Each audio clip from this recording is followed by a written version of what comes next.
Years and years ago, when I was a brand new carpenter and didn't know, the boss said, "Floyd, I got a special job just for you. Put insulation under this house all by yourself."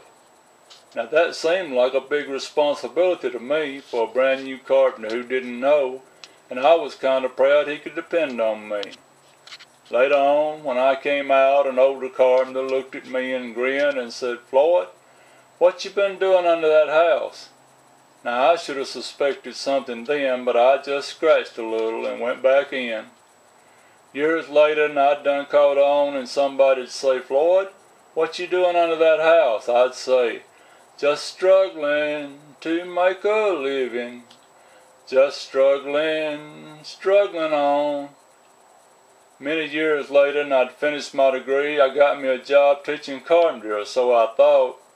I soon found out I wasn't there to teach, and the students certainly weren't there to learn.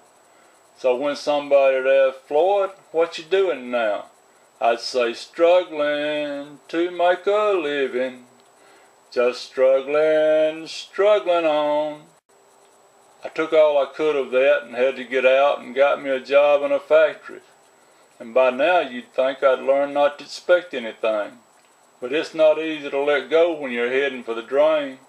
Of course now when people say, "Floyd, what you doing on that floor?" I say, "Struggling to make a living, just struggling on."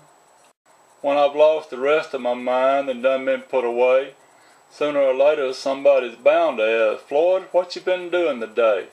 And I can just hear me say, "Struggling to make a living, just struggling on."